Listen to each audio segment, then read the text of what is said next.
Hello बच्चा लोग, कैसे हैं आप लोग? एकदम बढ़िया। सब भाई आपका स्वागत है बलजीत सर के फिजिक्स लेक्चर में। भाई इससे पहले जो हमने एक लेक्चर लिया था उसके अंदर हमने डायमेंशनल एनालिसिस के कुछ एप्लीकेशन देखे थे। देखिए डायमेंशनल एनालिसिस के 3 एप्लीकेशन होते हैं, जिसमें से 2 एप्लीकेशन हम पहले वाले वीडियो में देखे थे। हमने सबसे पहले ये देखा था कि कैसे हम पता लगा सकते हैं, how to check the correctiveness of any equation. कोई इक्वेशन डायमेंशनली करेक्ट है कि नहीं वो चेक करना हमने सीखा था। फिर सेकंड एप्लीकेशन हमने ये देखा था कि कैसे हम किसी एक यूनिट को डायमेंशनल एनालिसिस की मदद से किसी दूसरे यूनिट में कन्वर्ट कर सकते हैं। और आज हम देखने जा रहे हैं third application, how to make the equation for any physical quantity using dimensional analysis। DA का मतलब क्या है? Dimensional analysis. भाई डायमेंशनल एनालिसिस की मदद से हमें कोई भी इक्वेशन कैसे जनरेट करनी है, भले वो आपने इक्वेशन सुनी है नहीं सुनी है, अगर वो टर्म आपने आज तक नहीं भी सुना है तो भी, यस, अगर आपने वो इक्वेशन का टर्म नहीं भी सुना है आज तक तो भी आप उसकी इक्वेशन बना सकते हैं। सिर्फ हमें पता ये होना चाहिए कि वो टर्म, वो फिजिकल क्वांटिटी किस किस दूसरे फिजिकल क्वांटिटी पे डिपेंड करती है। चलिए देखते हैं कैसे करेंगे इसको। तो भाई पहला नंबर हम ले लेते हैं। आपने एक बहुत ही फेमस फॉर्मूला जिसके बारे में सुन रखा होगा, F = ma। हाँ सर, हमें पॉपट बना रहे हो, हमें जो इक्वेशन पता है वही बता रहे हो। नहीं बेटा, आपको ये इक्वेशन पता है, बट ये इक्वेशन अगर मुझे डायमेंशनल एनालिसिस की मदद से निकालनी हो तो कैसे निकाली जाए हम वो देखते हैं। हम शुरुआत एकदम इजी से कर रहे हैं, एकदम इजी से कर रहे हैं, फिर धीमे धीमे थोड़ा लेवल हाई करेंगे, ठीक है। So find the equation of force on any object given. They क्या रखा है कि F force is dependent, force is dependent on, भाई पहला mass of the object and दूसरा एक्सेलरेशन।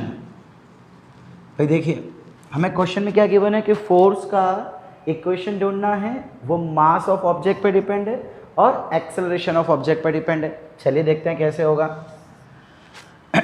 ओके अब हमको बोला हुआ है कि force is dependent on the mass, तो सबसे पहले हम क्या करेंगे, हमें पता है कि अगर डिपेंडेंट है तो हम ऐसा लिखते हैं, force is proportional to the mass. Force जो है मास पे डिपेंडेंट है, हम यहाँ पे लिख देंगे टू द पावर x। अब भाई मुझे सिर्फ इतना बोला हुआ है कि मास पे डिपेंड है, लेकिन वो मास पे किस हिसाब से डिपेंड है? मास के स्क्वायर पे डिपेंड है या 1 मास पे डिपेंड है, इनवर्सली डिपेंड है। देखिए अगर x की वैल्यू सपोज 2 हो जाएगी तो मैं बोलूँगा कि force is dependent on the square of mass. अगर x की वैल्यू -1 हो जाएगी तो मैं बोलूँगा ये -1 तो 1/m हो जाएगा, तो मैं बोलूँगा force is inversely proportional to m। But मुझे फिलहाल पता नहीं है ना, तो मैंने यहाँ पे x ले लिया। सिमिलरली दूसरा हमको क्या बोला हुआ है, एक्सेलरेशन, तो हम एक्सेलरेशन पावर y बोल देंगे।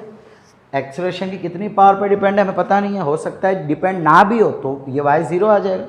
तो हम कुछ ऐसा कैलकुलेशन करेंगे कि हमको ये पावर फाइंड करनी है। पावर कुछ भी आ सकती है, 1/2, 3/2, -1, +1, +2, +3, कुछ भी आ सकती है। अगर 0 आ गई तो मतलब वो डिपेंड करेगा नहीं। सपोज x 0 आ गया तो m⁻0 1, यानी फोर्स मास पर डिपेंड करेगा ही नहीं, मतलब फोर्स के फॉर्मूला में कहीं भी मास दिखेगा ही नहीं, ठीक है। अभी हम ऐसा मान के चल रहे बेटा कि हमें ये इक्वेशन पता ही नहीं है, हम ऐसा मान के चलते हैं, ठीक है। तो क्या मैं दोनों को कंबाइन करके ऐसे लिख सकता हूँ, m⁻x a⁻y। आप 10th में ऑलरेडी कर ही चुके हो। अब हमें पता है कि जब भी ये साइन हटती है प्रोपोर्शनल की तो एक प्रोपोर्शनल कांस्टेंट लगता है ना। हम 10th में कई बार इस चीज़ का यूज़ कर चुके हैं। और ये जो है ये एक डायमेंशनलेस प्रोपोर्शनल कांस्टेंट होगा, प्रोपोर्शनलिटी कांस्टेंट। ये प्रोपोर्शनलिटी कांस्टेंट है बट इसका कोई डायमेंशन नहीं है, इट इज डायमेंशनलेस, ओके। तो चलिए अब मुझे क्या करना है, सिर्फ और सिर्फ x और y की वैल्यू फाइंड करनी है। तो अब हम डायमेंशनल एनालिसिस का यूज़ करते हैं। भाई according to principle of homogeneity dimension of LHS is equal to dimension of RHS, हमने लास्ट टाइम भी देखा था। सो हम ऐसा कह सकते हैं dimension of LHS is equal to dimension of RHS, और यही तो है डायमेंशन एनालिसिस का रूल। LHS में क्या है, फोर्स, फोर्स का डायमेंशन क्या होता है, हमने पढ़ा हुआ है भाई, फोर्स का dimension m1 L1 T-2 is equal to RHS में क्या है K तो प्रोपोर्शनल कांस्टेंट है, उसका तो कुछ होगा ही नहीं। ये क्या है मास, तो मास का डायमेंशन m, मास का डायमेंशन m और उसके पावर में x। देखिए अगर वेलोसिटी का यूनिट मीटर पर सेकेंड स्क्वायर होती है तो हम इसका डायमेंशन क्या लिखते हैं m, यहाँ पे t², मतलब जितना इसके पावर में होता है वही पावर में हम यहाँ लिखते हैं। तो सीधी सी बात है कि अगर m के पावर में x है तो हम यहाँ पे जो डायमेंशन होगा m वो भी लिख देंगे x। फिर बाद में क्या है एक्सेलरेशन, एक्सेलरेशन का डायमेंशन क्या होता है भाई, होती है मीटर पर सेकेंड स्क्वायर, यानी कि मीटर से l और ये T-2, तो चलिए हम यहाँ पे लिख देते हैं l T-2, इसके पावर में क्या है y, तो यहाँ भी आ जाएगा y। अब देखिए हमको पता है, हमने 10 में देखा हुआ है कि अगर इक्वल टू के दोनों तरफ अगर बेस सेम होगा तो उसकी पावर भी सेम होगी।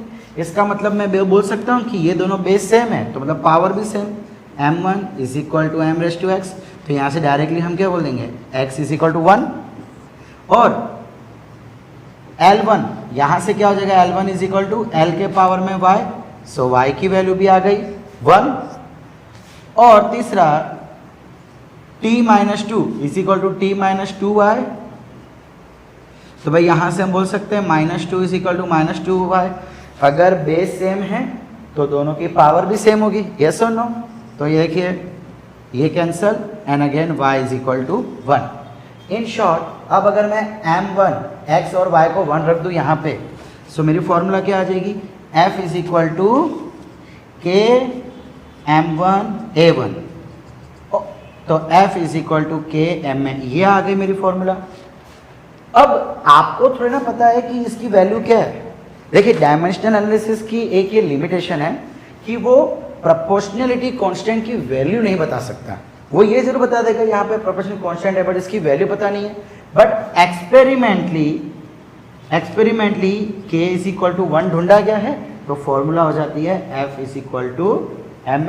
अब आप बोलोगे सर हमें क्या पता कि एक्सपेरिमेंट की क्या वैल्यू आई है, बिल्कुल ठीक है।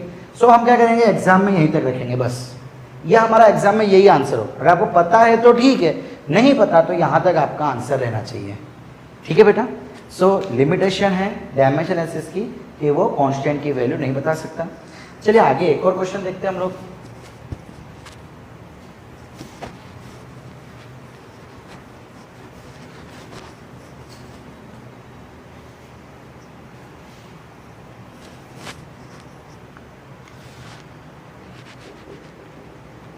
Find the equation of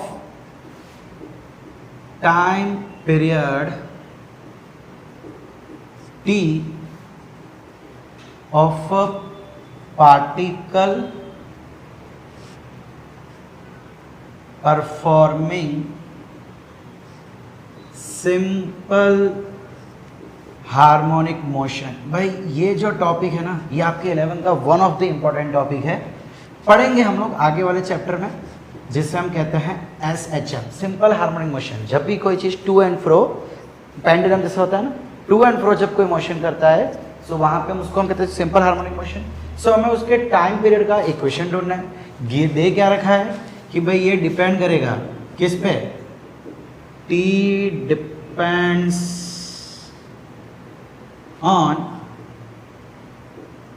length of string, भाई जिस डोरी से उसको बांध के रखा है उसकी लेंथ। दूसरा वो डिपेंड करता है gravitational acceleration, acceleration due to gravity g। इन दो चीज पे वो डिपेंड करता है। और तीसरी चीज पे वो डिपेंड करेगा मास ऑफ बॉब या मास ऑफ ऑब्जेक्ट, मतलब पेंडुलम या कोई भी चीज़ जिसको हम टू एंड फ्रो मोशन करा रहे हैं उसका मास तो होगा, उस पर वो डिपेंड करेगा। आपको ये दे रखा है। तो चलिए हम देखते हैं इसका सॉल्यूशन। ओके बच्चा लोग, क्या कह रखा है, देखिए इससे पहले दो चीज पे डिपेंड कर रहा था, तो हमने उस एक के पावर पे x ले लिया, एक के पावर पे y ले लिया। यहाँ पे तीन चीज बोल रहा है, तो कोई बात नहीं, हम x y z ले लेते हैं। So t is proportional to length l इसको बोल देते चलिए power x। Again t is proportional to gravitational acceleration, इसको बोलते चलिए g। And again t is proportional to the mass m, और इसको बोलते z। तीनों का कुछ ना कुछ पावर होगा, 1 भी हो सकता है, -1 भी हो सकता है, 0 भी हो सकता है, -5 भी हो सकता है, कुछ भी हो सकता है। देखते हैं, अब हम तीनों को कंबाइन करके लिखेंगे तो ऐसा बोल सकते हैं l is proportional to t is proportional to l raise to x, g raise to y and m raise to z। और जब ये साइन हटेगी तो इक्वल टू करके हम क्या कर देंगे, डायमेंशनलेस प्रोपोर्शनलिटी कांस्टेंट। देखिए हम यहाँ पे बार बार बोल रहे हैं डायमेंशनलेस, तो अगर ये जो प्रोपोर्शनलिटी कांस्टेंट है ये डायमेंशनलेस होगा तो ही ये मेथड हमारे काम की है, वरना ये मेथड हमारे काम की नहीं है भैया। ठीक है, सो अगर मान लो कि ये जो प्रोपोर्शनलिटी कांस्टेंट है इसका अगर कोई ना कोई डायमेंशन एग्जिस्ट करेगा, जैसे कि चल मैं आगे बात करूंगा, पहले हम इसको सॉल्व कर लेते हैं, फिर इसके बाद हम थोड़ी उसके बारे में बात करेंगे। ठीक है बच्चों, चलिए अब भाई हमें पता है according to principle of homogeneity dimension of LHS is equal to dimension of RHS, है क्या नहीं। LHS पे क्या है, टाइम पीरियड, टाइम है t, सो टाइम पीरियड के लिए हम क्या लिखते हैं t, ये LHS का खत्म।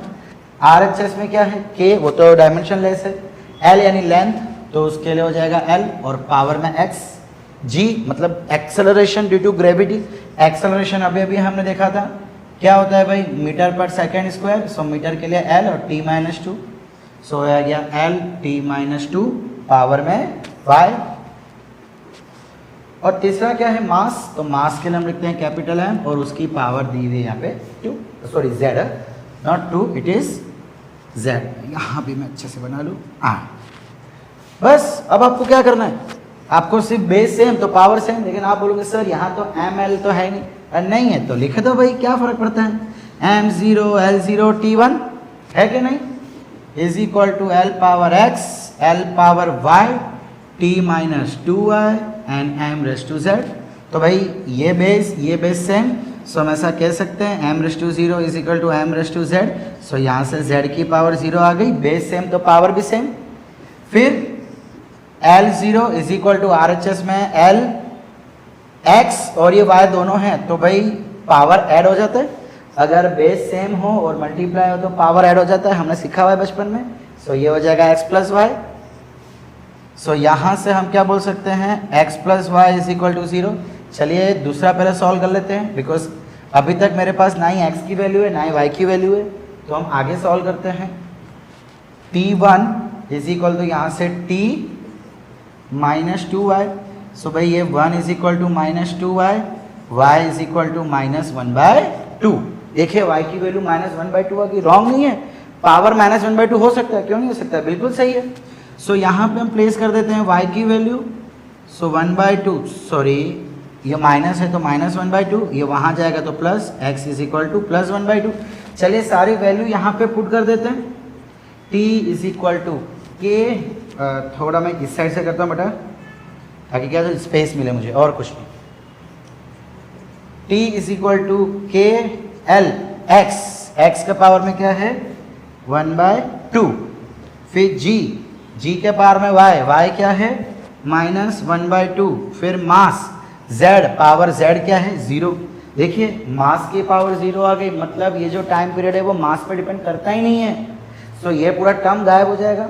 अब बचा क्या k 1/2l, भाई पावर में 1/2 का मतलब है रूट, पावर में 1/2 का मतलब रूट, सो ये हो जाएगा √l इंटू g के पावर में -1/2, तो भाई पहले तो माइनस है तो प्लस होने के लिए नीचे आ जाएगा, और 1/2 है तो फिर से रूट लग जाएगा, इंटू किसी के पावर में 0 तो आंसर 1, है कि नहीं। बस अब इसको थोड़ा अच्छे से लिख देते हैं, ये क्या हो जाएगा k, देखिए ये भी रूट में ये भी रूट में, तो मैं ऐसा लिख सकता हूँ √l/g, l ऊपर है g नीचे, तो लो आ गई आपकी इक्वेशन। बस आपको एग्जाम में इतना ही करना है। अब एक्सपेरिमेंटली ये ढूंढा गया है कि k की वैल्यू है 2 पाई। सो आपके टाइम पीरियड की एग्जैक्ट फॉर्मूला हो जाती है 2 pi root L by g. But आपको यहाँ तक जरूर नहीं है, आपको बस ये करना है और आपका काम फिनिश। ओके बच्चा लोग, है कि नहीं इजी? लेकिन याद रखना कि ये तभी काम आएगा जब आपका कांस्टेंट डायमेंशन लेस होगा। अगर ये इसका डायमेंशन होगा तो ये मेथड काम नहीं आएगी। सो बच्चा लोग आप चाहो तो वीडियो पॉज करके लिख सकते हो। ठीक है, लिख लिया बच्चा? चलिए आगे बढ़े थर्ड क्वेश्चन की तरफ। देखिए आपकी पावर जो है उसकी कोई भी वैल्यू आ सकती है, ठीक है, और वही पावर आपको देगा आपके इक्वेशन। सो भाई यार अब आप ये दो तो आपने सुने होंगे, एफ इजिकल टू एम में, और टाइम पीरियड सुना होगा, हमने पहले भी टाइम पीरियड के बारे में देखा था। चलिए अब कुछ नवा देखते हैं जो आपको पता ही नहीं है। सो भाई find the centripetal force, find the centripetal force F on the particle of mass m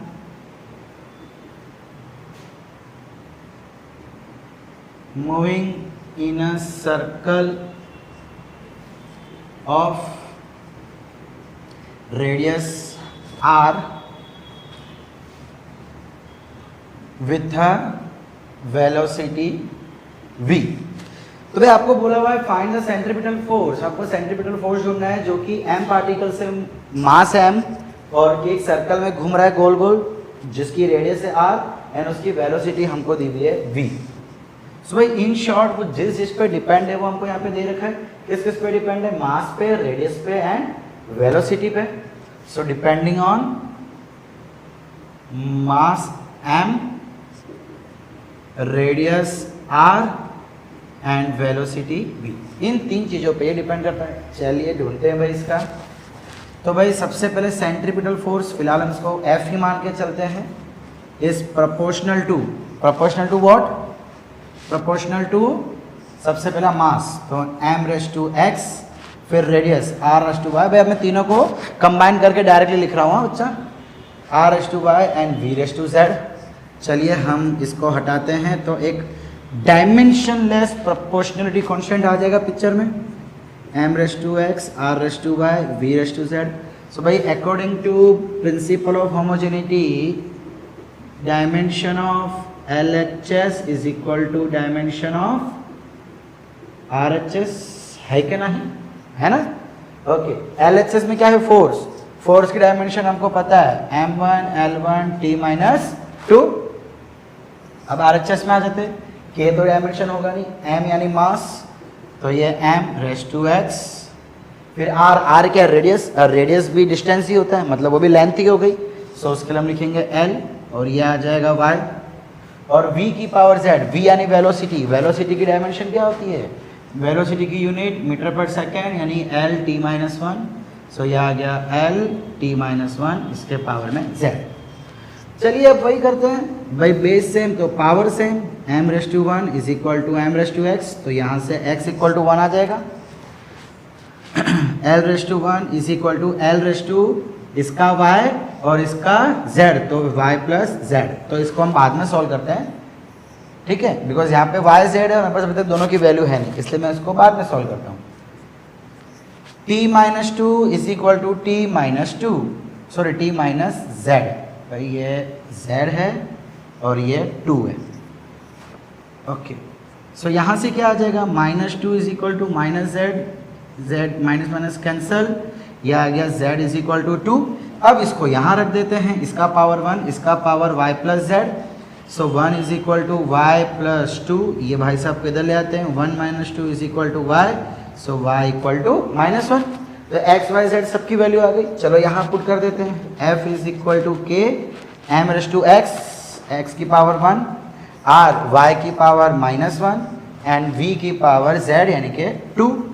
so f is equal to k m, r minus 1 है तो वो तो नीचे हो जाएगा, एंड v स्क्वायर। तो भाई लो ये आ गई हमारी फॉर्मूला। एंड एक्सपेरिमेंटली k की वैल्यू यहाँ पे है 1/2। भाई हर जगह k की वैल्यू 1 नहीं होती है, तो यहाँ पे एक्सपेरिमेंटली k की वैल्यू भी यहाँ पे आ जाएगी 1। सो आपकी फॉर्मूला हो जाएगी centripetal force is equal to mv²/r। भाई सेंट्रीपिटल फोर्स जब भी कोई ऑब्जेक्ट सर्कुलर मोशन करता है तो उसके अंदर की तरफ एक फोर्स लगता है जिसे हम कहते हैं सेंट्रीपिटल फोर्स, हमने सुना हुआ है। तो ये होती है उसकी फॉर्मूला। आपको पास ये k की वैल्यू नहीं है, कोई बात नहीं, आप यहाँ तक आंसर लिखेंगे, ये होगा आपका सही आंसर। ठीक है बच्चा लोग। चलिए एक और क्वेश्चन देखते हैं।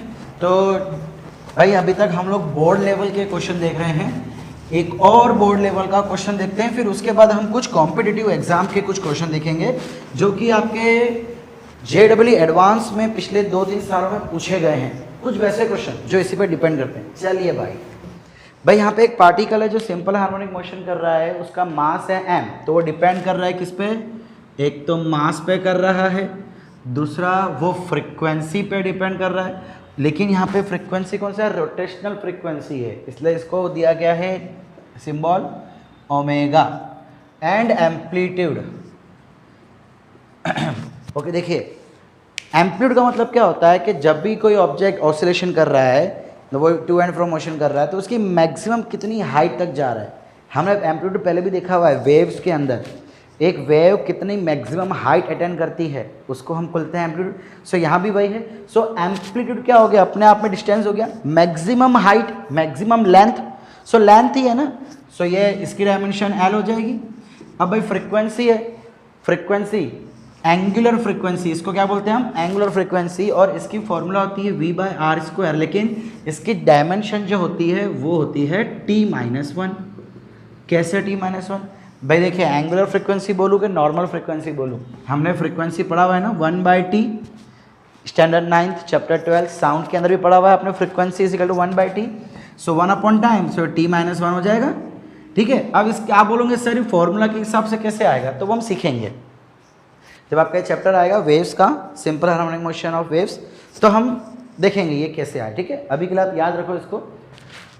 तो चलिए हो जाए शुरू। सो भाई energy is proportional to what? m⁻⁴ ω⁻y and एम्पलीट्यूड⁻z। E is equal to proportionality constant m⁻x ω⁻y and a⁻z, है क्या नहीं? कर सकते हैं यहाँ से। सो भाई again according to principle of homogeneity, dimension of LHS is equal to dimension of RHS। Okay, LHS में क्या है? एनर्जी। अरे सर एनर्जी का डायमेंशन तो बच्चा हमने देखा हुआ है कि एनर्जी की यूनिट होती है जूल, वर्क डन की भी यूनिट होती है जूल, तो अगर यूनिट सेम तो उसका डायमेंशन भी सेम। सो क्या हो जाएगा? m1 L-2 T-2। याद आया कुछ? देखा हुआ बच्चा, हमने देखा, बोला था ना आपको उस समय कि फोर्स और वर्क डन की डायमेंशन याद रखनी, बाकी सारी भली मत रखो। ओके, सो ये LHS हो गया। RHS में क्या आ रहा है? m, सो m⁻x ओमेगा का हमने देखा था t-1 होता है, और उसके पावर में y, और एम्पलीट्यूड का भी हमने देखा था l, सो l के पावर में z। चलो अब तो बचा क्या? बेस सेम, तो भाई उसकी पावर भी सेम, तो लो x की वैल्यू तो 1 आ गई। L-2 यहाँ पे क्या है? L is equal to z। अच्छा, सो ये हो जाएगा -2 इज इक्वल टू z, तो लो z की वैल्यू भी आ गई -2। अब बोलो, देखो आगे और क्या वैल्यू आएगी भाई? देखिए बच्चे लोग, अब क्या बचा? t, सो यहाँ से t-2, और यहाँ पे क्या आ जाएगा? t-y। तो देखिए ये क्या आ गया?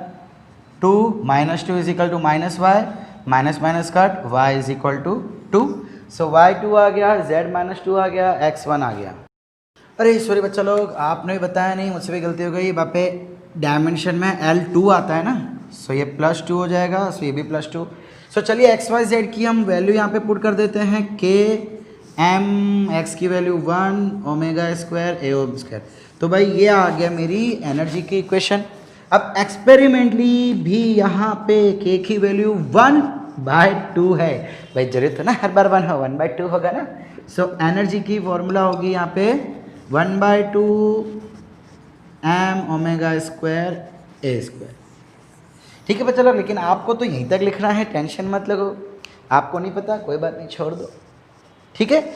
सो भाई यहाँ तक हमने बोर्ड लेवल के क्वेश्चन देखे हैं। चलिए आइए अब थोड़े IIT JEE या तो नीट लेवल के क्वेश्चन देखते हैं, जहाँ पे सेम यही फंडा इस्तेमाल करना है कुछ नवे ट्विस्ट के साथ। अब यार कई बार क्वेश्चन ऐसा पूछ लिया जाता है कि भाई गिव द डायमेंशन, चलिए, if force F time t and velocity v are taken as fundamental quantity. Oh, then find the dimension. Find the dimension of energy. भाई इससे पहले जो क्वेश्चन लिया था उसमें एनर्जी ढूंढना था, लेकिन वो MLT डायमेंशन में ही हमने फाइंड किया था, उसकी इक्वेशन की थी। बट यहाँ पे हमको बोला है डायमेंशन ढूंढने के लिए। अब भाई MLT को भगा दिया। हमारे फंडामेंटल डायमेंशन कौन से होते हैं? MLT। लेकिन MLT को भगा दिया है। इस बार कहा जा रहा है कि भाई आप फोर्स, टाइम और वेलोसिटी को फंडामेंटल क्वांटिटी मान लीजिए और इनके टर्म्स में हमें डायमेंशन दीजिए। क्या प्रॉब्लम है? कैसे करेंगे भाई?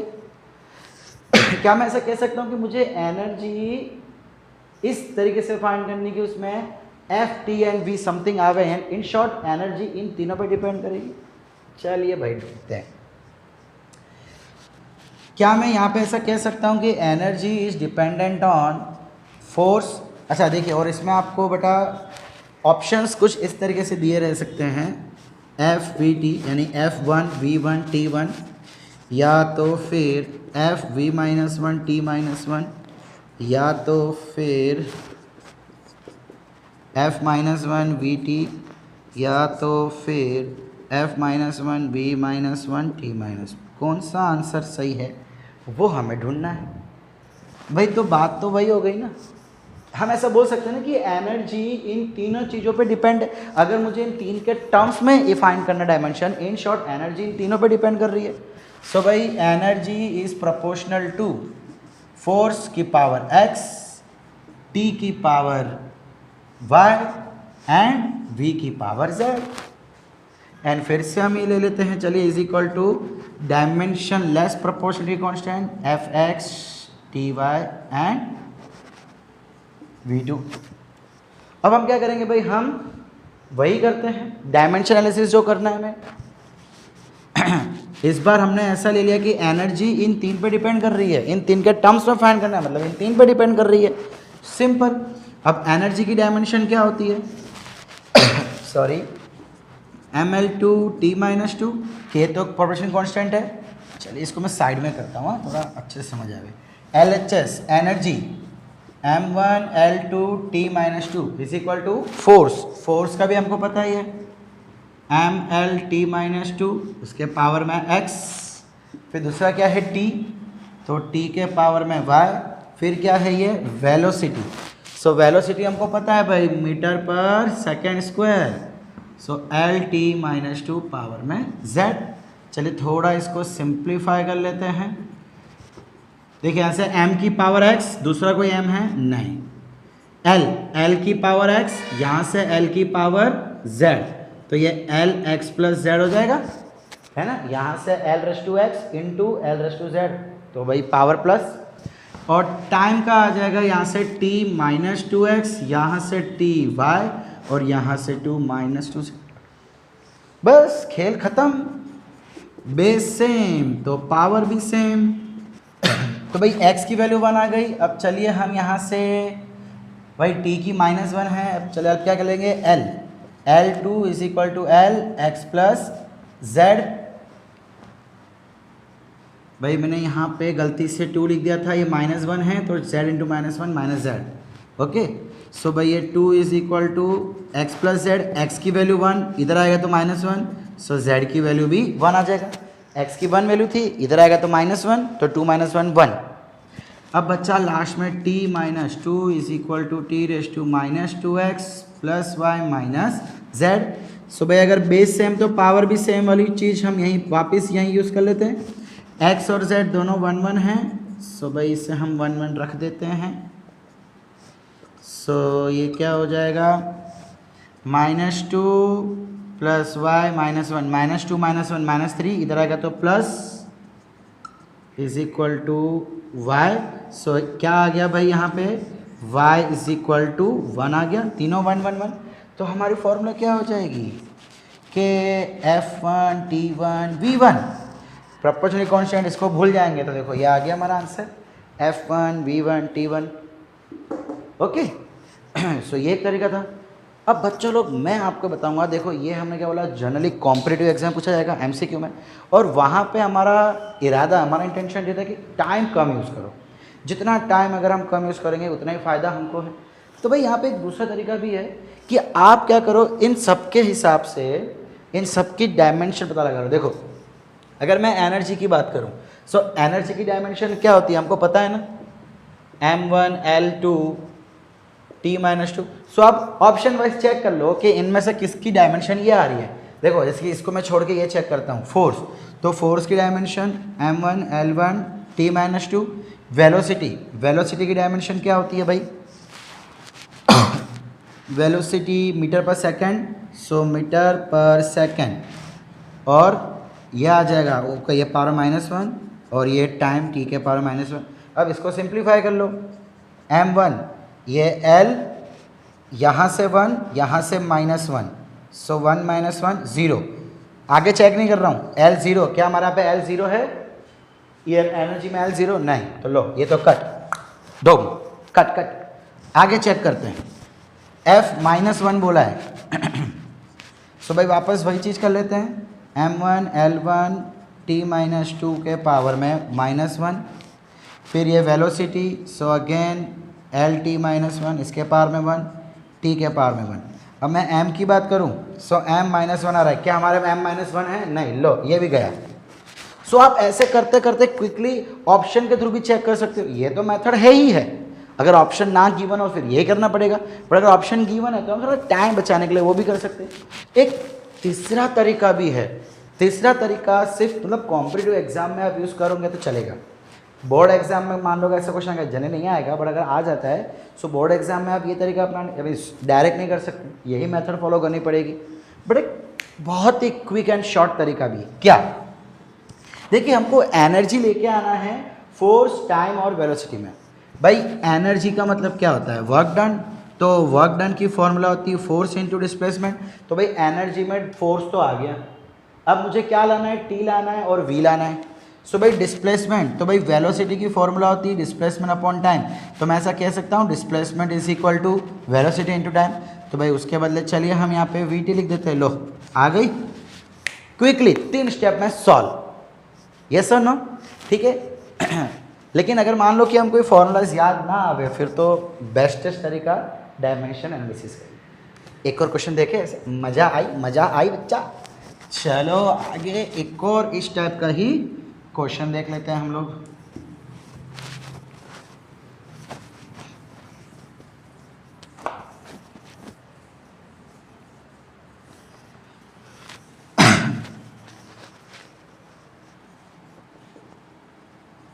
Find dimension of surface tension in terms of energy, velocity and time t. EVT। अब भाई सरफेस टेंशन को हमें एनर्जी, वेलोसिटी और टाइम के टर्म्स में ढूंढना है। चलिए होते हैं शुरू। ओके भाई, सरफेस टेंशन क्या होता है? सरफेस टेंशन की फॉर्मूला होती है force per unit length. So force की डायमेंशन हो गई m1 L1 T-2 और लेंथ की हो गई L1 LL कट, तो सरफेस टेंशन की डायमेंशन हो गई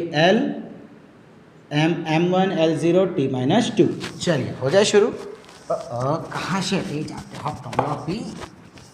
ओके चलो। सो भाई surface tension is directly proportional to energy raise to x, velocity raise to y at t raise to z. अब भाई आप लोग चाहो तो इसकी सीक्वेंस चेंज कर सकते हो। हाँ, आप अगर टी आने तो टी के पावर में वाई आ जाएगा, तो उस अकॉर्डिंग वाई आ जाएगी, उसके बारे में कोई घबराने की जरूरी नहीं है आपको। चलिए अब डायमेंशन, अच्छा पहले तो हम ये हटाते हैं, तो डायमेंशनलेस प्रोपोर्शनलिटी कांस्टेंट ये हो गया। अब भाई LHS का डायमेंशन वो हमने निकाला हुआ है m1 L0 T-2। यहाँ पे एनर्जी का डायमेंशन m1 L2 T-2, उसके पावर में x, तो डायमेंशन के पावर में x। v वेलोसिटी मीटर पर सेकेंड, पावर में y। t टाइम, ये तो होगा t और पावर में z। चलिए इसको सिंप्लीफाई कर लेते हैं।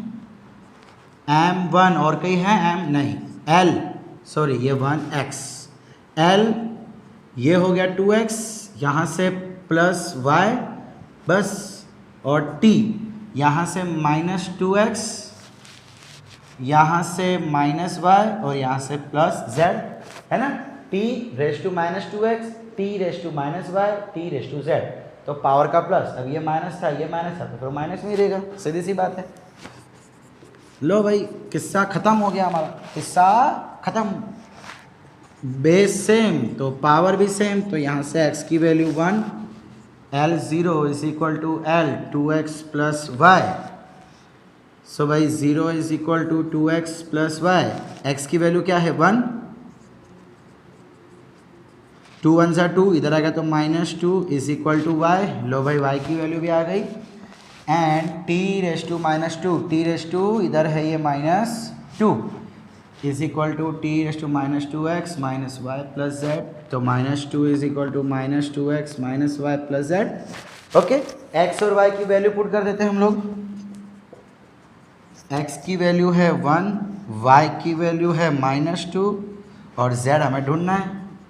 सो -2 माइनस माइनस +2 प्लस जेड, ये तो गियो बाबू, तो गियो। सो z की वैल्यू क्या आ गई -2। चलिए रख दे भाई इनके अंदर भाई।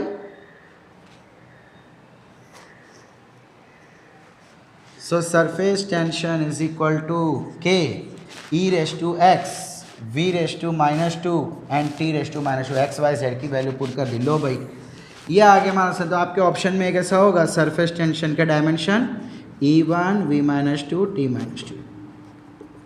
ओके, अब आप पूछ रहे होंगे सर इसको भी ढूंढने का कोई शॉर्टकट तरीका है? बिल्कुल है, अवश्य है। देखिए सरफेस टेंशन आपको क्या फॉर्मूला दी गई है, फोर्स बाय यूनिट लेंथ। अगर आपको फॉर्मूला पता है ना, फिर तो आप करना पड़ेगा, और सीधे से डायमेंशन पता करने के लिए फॉर्मूला याद ही होना चाहिए। तो डायमेंशन सरफेस टेंशन की फॉर्मूला याद रख लो, force by unit length, force by unit length. अब भाई मुझे क्या करना है, इसको एनर्जी, वेलोसिटी और टाइम में लेके आना है। हमको दे क्या रखा है, ये शॉर्टकट मेथड है। अगर कॉम्पिटिटिव एग्जाम में टाइम बचाना है तो हम ये तरीके से भी फटाफट सॉल्व कर सकते हैं। सरफेस टेंशन की formula force by unit length. मुझे यहाँ पे चाहिए, देखो एल चाहिए नहीं, तो एल हटाना है, एफ हटाना है, क्या चाहिए, एनर्जी, वेलोसिटी और टाइम चाहिए। सबसे पहले हम एफ से एनर्जी को लेके आते हैं। कैसे, अभी अभी देखा था कि एनर्जी मतलब वर्क डन, और वर्क डन की फॉर्मूला होती है फोर्स इंटू डिस्प्लेसमेंट। तो चलिए ये मैं लिखता हूँ, तो अगर इसको नीचे ले आऊँ तो मैं ऐसा बोल सकता हूँ, force is equal to energy upon displacement. चलिए फोर्स के बदले एनर्जी अपॉन डिस्प्लेसमेंट।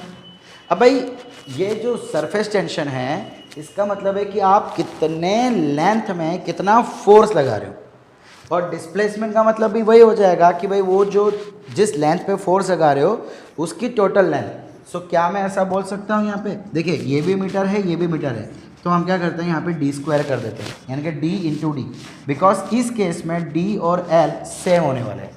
हम जब पढ़ेंगे तो आप देखोगे। सो d स्क्वायर कर दिया। अब ई अपॉन, अब डिस्प्लेसमेंट को वेलोसिटी और टाइम में लाए तो भाई हमारे पास फॉर्मूला है ना, velocity is equal displacement by time, तो displacement is equal to velocity into time.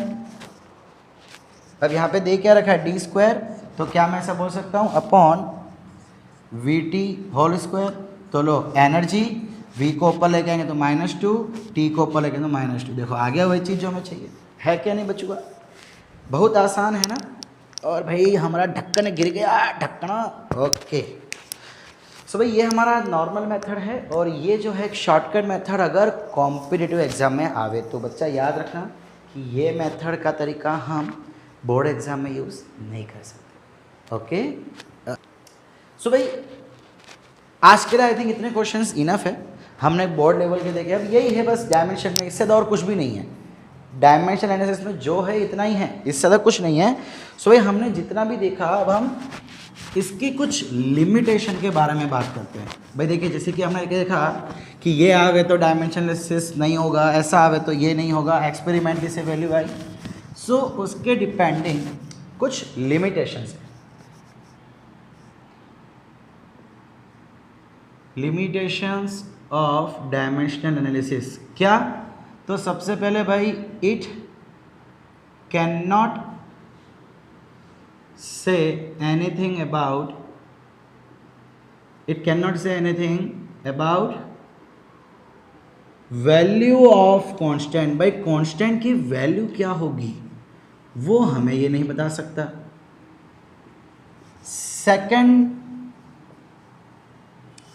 Second क्या होगा कि भाई अगर it fails if the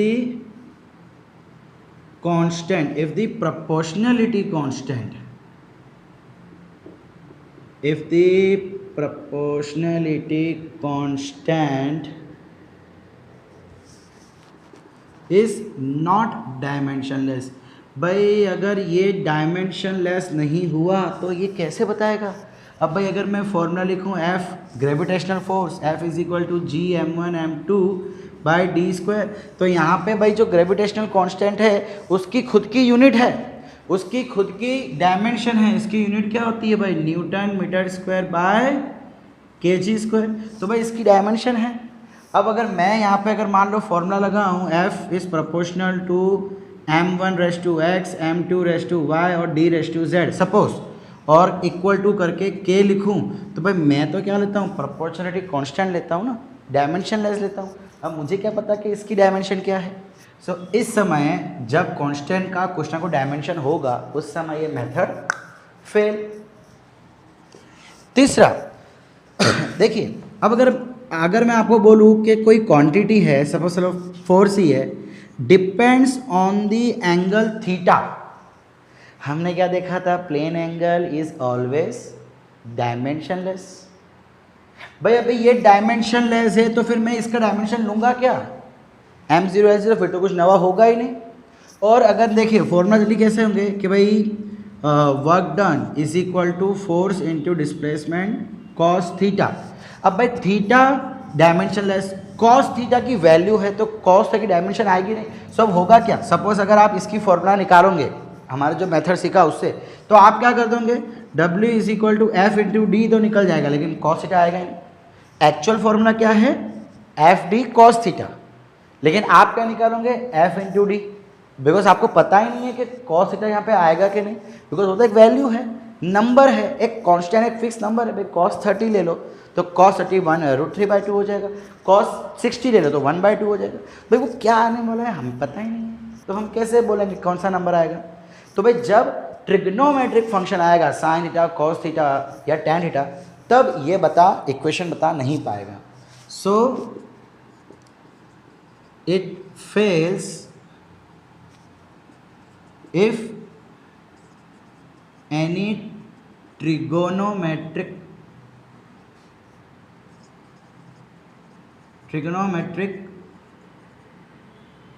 function is involved in the equation.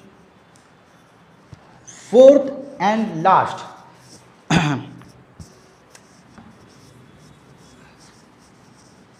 भाई इट फेल्स इफ